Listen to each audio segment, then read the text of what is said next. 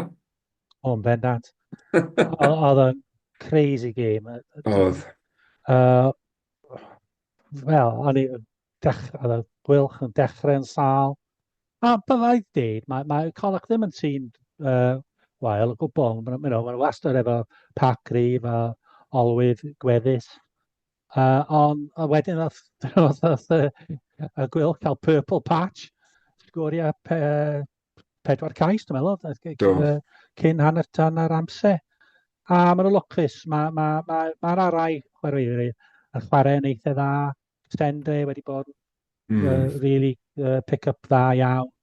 Boshoff yn chwarae. Kieran Hardy erbyn wan yn chwarae mor dda fel mewnwr. Y cicio'r yna hefyd. Dan Edwards, a ddol cael, just dim mor dda, ond cicio'r yna, pasio'r yna, braf iawn i gweld Adam Bede yn ôl. Yeah. A mae o'n dangos be mae o'n cynnig i'r tîm hefyd. Ond amddiffyn ddim yn dda ar gwbl yn y gêm. A siomedig wrach y ffordd yn ni just rhoi cyfle i Connacht dod i nôl i'r gêm. Llawer o anafiadau yn yr ail hanner yn y diwedd, yr bachwr newydd, George McGuigan yn chwarae blaen y sgellwr. Dan Edwards mynd i'r mewnwr. Dwi'n meddwl mae dyfodol Dan i mewnwr.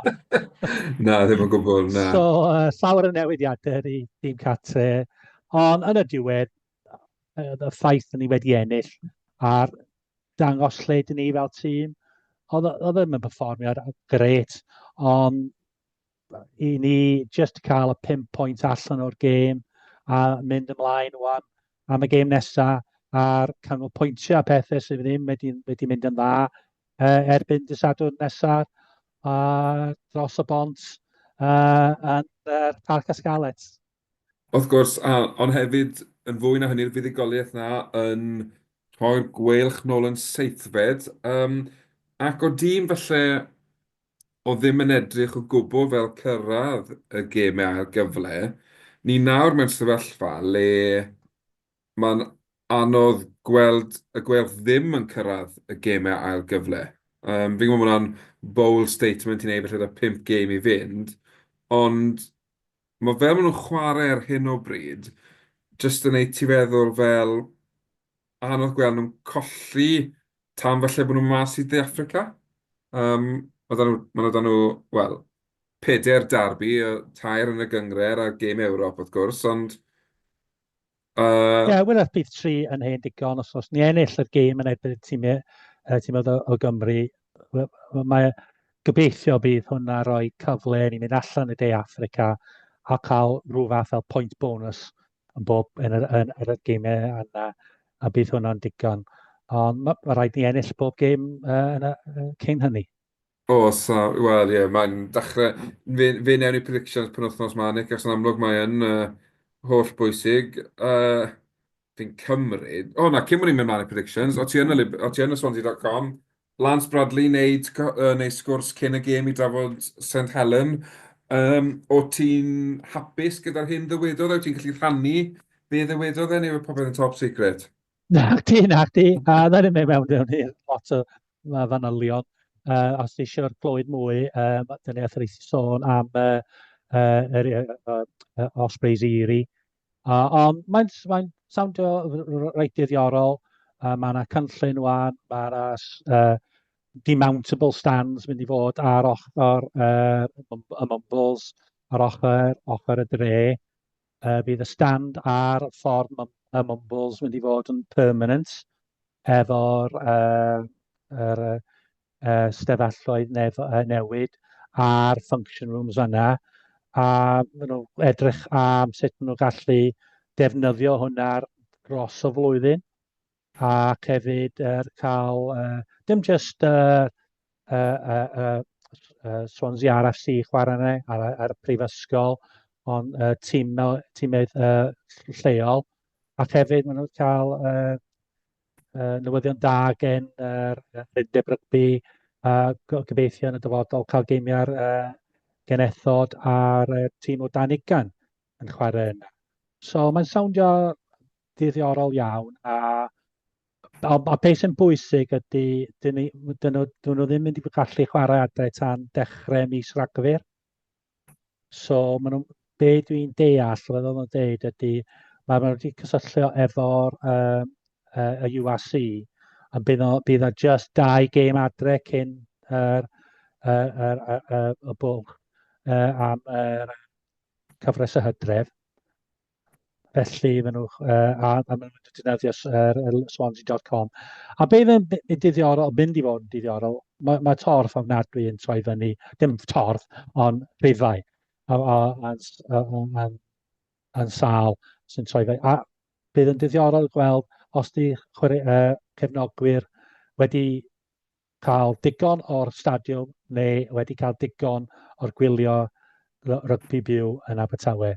A dwi'n meddwl mae'r former dim y latter, ond bydd yn diddiorol i weld hwnna.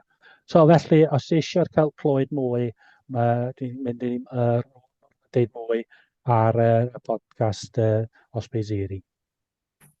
Da iawn. Mae'n swnio, fel fi'n cytuno â ti, fi'n credu bod y nifer sy'n gwylio'r Gweilch yn reolaidd yn y Swansea.com lawr, achos bod y stadiwm yn soulless, dyw e ddim, mae'n amhosib creu wyrgylch rygbi na, a dwi yn credu bydd mynd nôl i'r car rygbi traddodiadol yn y ddinas yn denu'r dorf nôl. A fydd yn dod rhyw fath o nostalgia hefyd, wrth gwrs, mae hanes clwb rygbi Abertawe ar y ca yn amhrisiadwy gyda buddigolaethau, nid yn unig am tîmoedd Cymru, ond wrth gwrs tîmoedd rhyngwladol, felly bydd hi'n gyfnod o hanes, a fydd e'n gyfle yn y marn i, beth bynnag, i'r Gweilch creu, neu ail-greu identity nhw, a fydden nhw'n gallu ffeindio hunain, a fydden nhw'n gallu really fel troi St Helens mewn fath o fel fortress arall, fel Rodney Parade, fel Kingsholm i gerlo yw. Mae gymaint o geiau traddodiadol dal yn bodoli. Mae modd generato atmosffer ac ati o hynny. Ond, dyna digon o fi'n bod neis i'r Gweilch am nawr. Dechrau mynd yn sal yma. Na, penwythnos Manic, fi'n cymryd bod ti'n hyderus bod y Gweilch yn dod lawr i dwi ddim yn hyderus. Ti'n mynd hyderus? Na, game derby, diolch Carwyn yn dweud. A ffordd mae tîm wedi bod yn chwarae fel arfer mynd allan o'r ffenest. Dwi'n newid clywed Mark Jones sôn am aneddiadau, a dim yn edrych mor drwg erbyn nhw. Felly dwi'n disgwyl Jack Morgan, Dewi Lake, Gareth Thomas bod rhan ar ôl cael wythnos i ffwrdd, ar ôl dod yn ôl o'r carfan Cymru. Felly dwi'n disgwyl ni roi tîm, wel, 23 allan cryf iawn. Ond dwi'n disgwyl gêm efo lot o tension, gêm agos iawn, ond gobeithio fydden ni just dod gallu gwneud digon i ennill. Ti'n gwybod beth, bydden ni'n cymryd gêm agos, a bydden ni'n cnoi dy fraich i ffwrdd am gêm agos. Dwi'n ofni bod chi'n mynd i rhedeg riot, bach fel y Purple Patch erbyn Connacht, a bod y Gweilch yn chwythu'r Scarlets off y can yn yr hanner cyntaf. Dwi jyst yn credu bod y ddoi dîm ar ochr gwbl gwrthwyneb o'r spectrwm o ran hyder, o ran momentum, o ran deall sut maen nhw eisiau chwarae'r gêm a beth yw cynllun gêm nhw. Achos dwi ddim yn hollol siŵr be mae'r Scarlets yn trial wneud ar y ca o hyd. O'n i'n meddwl falle bod ni wedi ffeindo y fformula yn gweithio ni ar ddechrau'r tymor. Dwi'n yn helpu pan mae anafiadau mewn safleoedd fel key positions, fel maswr ac ati. Yeah. A fel, dwi'n eisiau siarad Johan Lloyd nawr, achos mae wedi cael achlysuro, mae'n chwarae'n dda iawn, ond mae BGME gymaint is na bu gêm Costello. So os nad i o'n oed yn warin dda, mae'r holl beth yn syrthiol. Os yw Costello ddim yn cael y gêm gorau, mae dal fflachiadau yna sy'n o'i gobeith i ni. Ond taswn ni'n chwarae unrhyw un i blawr Gweilch yn Ewrop, byddwn ni bron o fod yn dweud resto players penwythnos ma a mynd hell for leather yn Ewrop. Ond gan bod ni'n chwarae chi dwy penwythnos ar y trot, dwi'n credu bod rhaid i ni ddewis tîm cryf penwythnos ma hefyd. Neu fydd just yn pennau ni wedi mynd a fyddwn ni'n cael chwalfa. Ond na, dwi'n credu bod chi'n mynd i ennill yn rhaid gyfforddus. A just gobeithio bod fi'n wrong. Does dim byd arall dy fi i gynnig i blaw.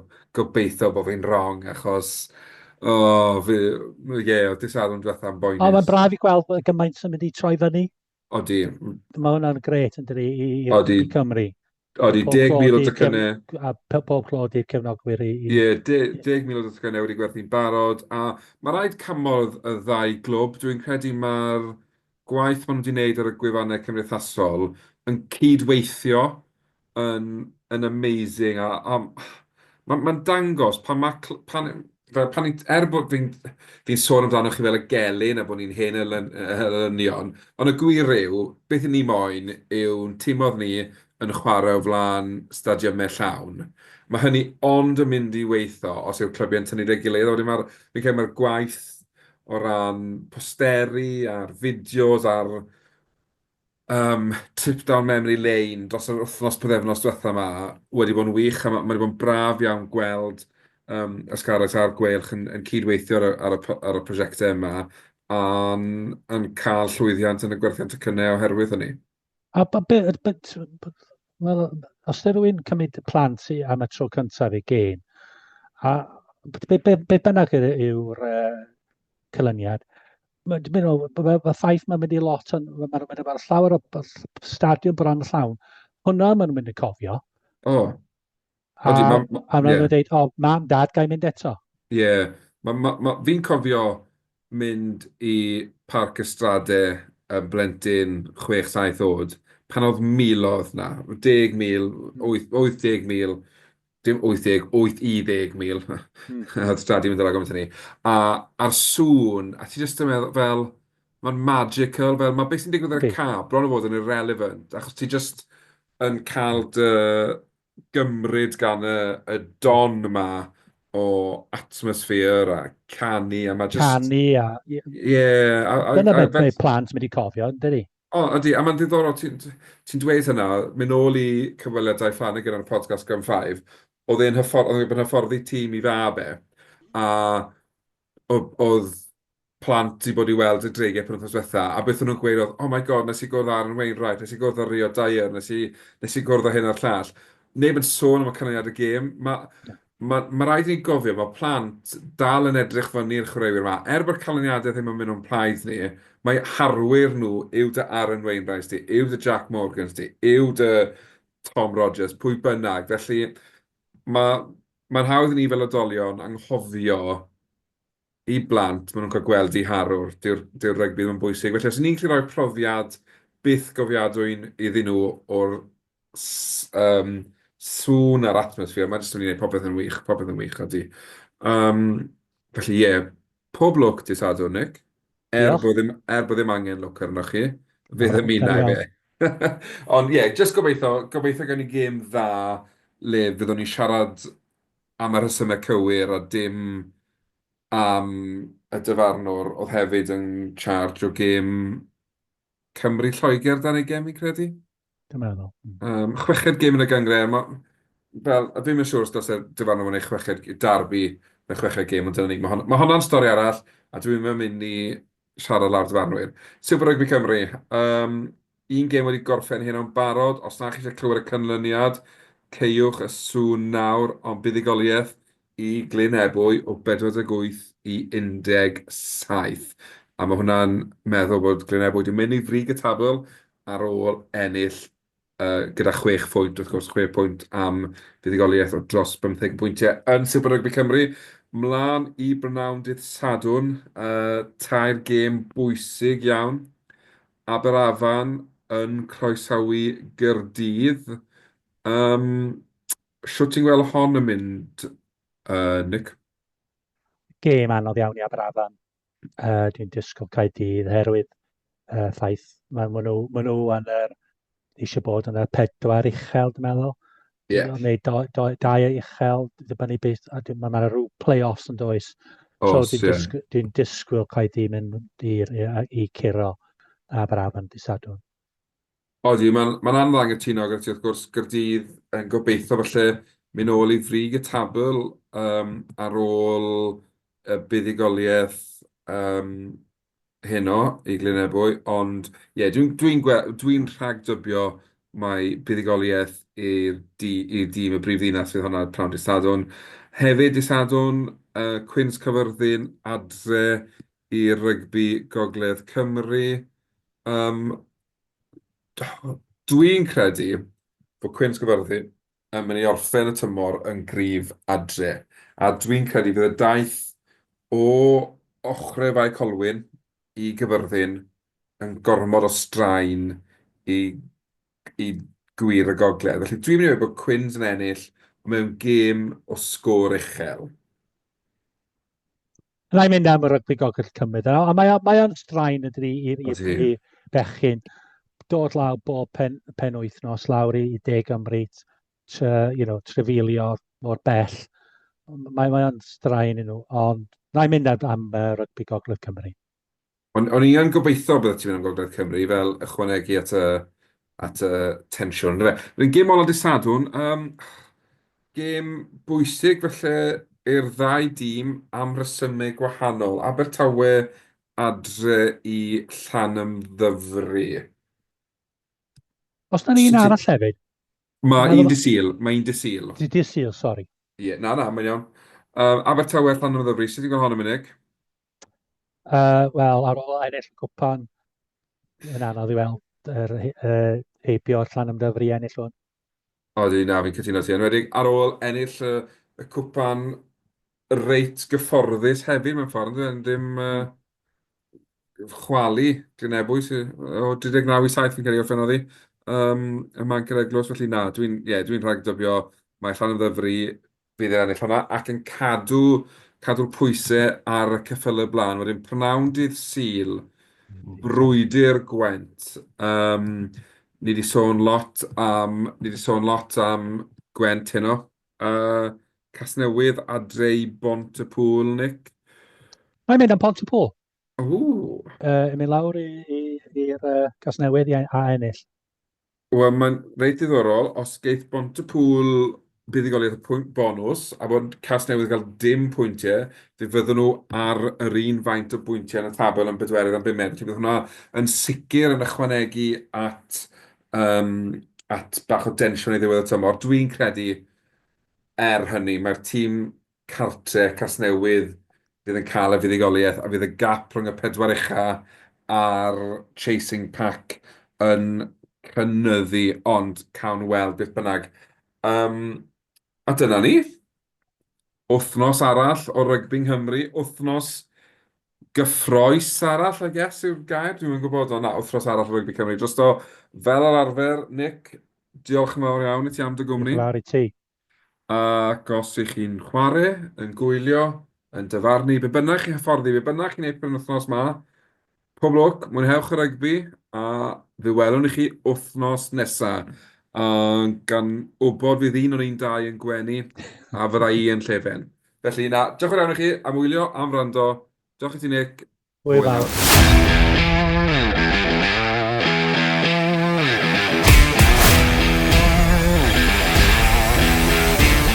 Diolch am gwrando i'r podcast Rugby Cymru.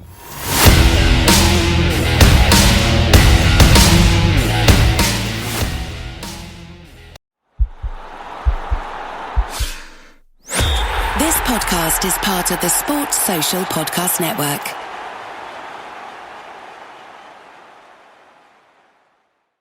At Arizona State University, we've made online education better, smarter, and more personalized so you can go further in your aspiring field. I decided to pursue medicine once I realized that ASU did have the online program for biological sciences. You're still required to learn the same curriculum. You're still being tested on the same content that anyone would be tested on in person. The comprehensiveness of the program prepared me so well for medical school. Explore over 350 plus programs at asuonline.asu.edu.